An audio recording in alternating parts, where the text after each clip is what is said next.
Pourquoi la communauté juive n'a-t-elle pas reconnu Jésus comme le Messie promis? C'est une question qui défie le temps, entourée de mystères et de profonds malentendus.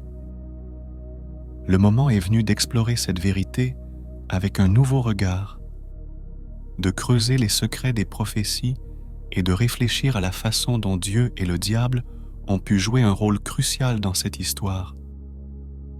Si vous êtes curieux de découvrir les réponses et de plonger dans les racines de la foi chrétienne, rejoignez-nous dans ce voyage de révélation.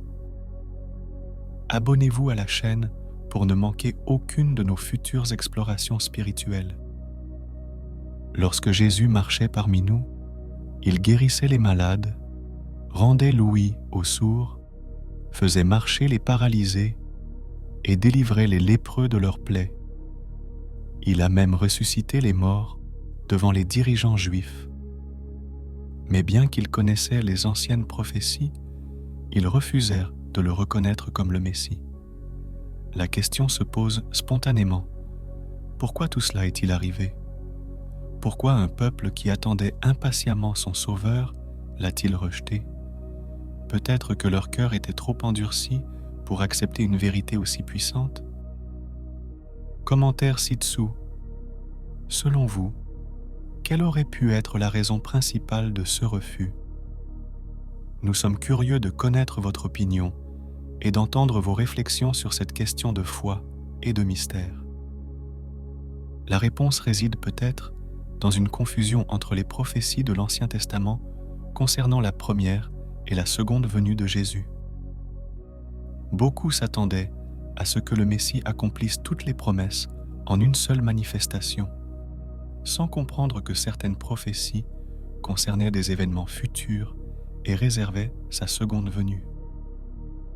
Isaïe et Michée ont prophétisé sur le lieu de naissance et les caractéristiques du Messie, mais d'autres prophéties, telles que la paix universelle ou la défaite finale du mal, ne se sont pas réalisées lors de la première venue de Jésus. Les dirigeants juifs attendaient un roi conquérant, quelqu'un qui soumettrait le monde, ennemi d'Israël, et ont apporté la gloire au peuple élu. Israël, sous le règne de Rome, espérait une libération politique et un royaume terrestre où il régnerait avec son libérateur. La vie quotidienne du peuple juif était marquée par l'humiliation, les impôts oppressifs et les injustices infligées par les Romains. Mais Jésus parlait d'un royaume spirituel, d'un royaume qui n'était pas de ce monde. Ce décalage des attentes a conduit beaucoup à rejeter sa mission divine. Dans Joël et les psaumes, les prophéties parlent d'un Messie qui purifierait le monde du mal et régnerait avec un sceptre de fer. Les apôtres eux-mêmes ont demandé à Jésus, avant son ascension, si le moment était venu de rétablir le royaume d'Israël, démontrant ainsi que l'attente d'une libération politique était enracinée même parmi ses plus proches disciples. Pourtant, Jésus prêchait la nécessité de se repentir et de se tourner vers Dieu, car le royaume des cieux était proche. Son message de régénération spirituelle, plutôt que de révolution politique, a laissé perplexes ceux qui cherchaient un Messie guerrier. Il a prophétisé non seulement le renouveau du cœur humain, mais aussi la destruction du temple, symbole central de la vie spirituelle juive. Il n'est donc pas surprenant que beaucoup le considèrent comme une menace pour la tradition et la foi établie.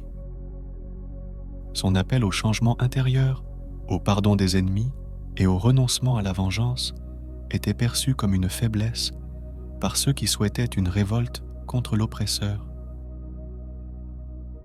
Lorsque Jésus a directement contesté les croyances juives de son temps, en déclarant « Moi et le Père sommes un », ces paroles ont provoqué des réactions immédiates, car elles semblaient contredire la prière sacrée du schéma. Écoute, Israël, le Seigneur est Dieu, le Seigneur est un. Il parlait avec une autorité divine, comme lorsqu'il disait Avant qu'Abraham fût, je suis, rappelant le nom de Dieu révélé à Moïse. Ces déclarations sonnaient comme un blasphème pour ceux qui croyaient fermement en l'unicité de Dieu et rejetaient toute idée d'incarnation. Jésus, loin de répondre aux attentes d'un chef militaire, a manifesté la puissance de Dieu à travers des signes et des miracles qui rappelaient sa véritable nature divine.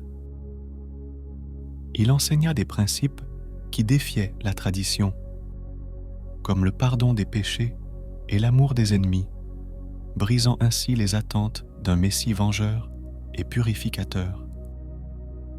À une époque où le peuple juif espérait être libéré de l'oppression romaine, l'enseignement de Jésus sur le domaine spirituel semblait s'écarter de la promesse messianique de justice et de domination terrestre.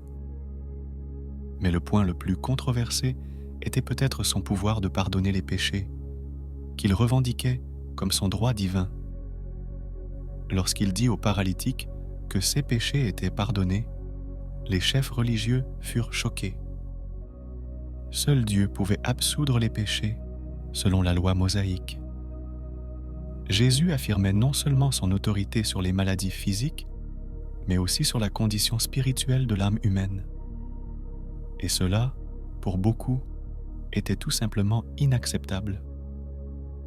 Même face à la résurrection de Lazare, qui a manifesté la puissance de Dieu sur la vie et la mort, certains ont préféré fermer les yeux sur la vérité et accuser Jésus d'agir par l'intermédiaire du diable. Leur aveuglement spirituel les a amenés à planifier sa mort, cherchant à éliminer ceux qu'ils considéraient comme une menace pour leur autorité et leur tradition. Cet acte de déni met en évidence un cœur endurci, incapable de reconnaître l'œuvre de Dieu même face à l'évidence. La parole de Dieu s'est également accomplie en ceci. La pierre que les bâtisseurs ont rejetée est devenue la pierre angulaire. Le rejet de Jésus est devenu une opportunité pour l'ouverture de l'Évangile aux païens, afin qu'eux aussi puissent être inclus dans la promesse divine. Comme l'explique l'apôtre Paul, il s'agissait d'un grand renversement des attentes, un renversement souhaité par Dieu lui-même pour apporter le salut à tous.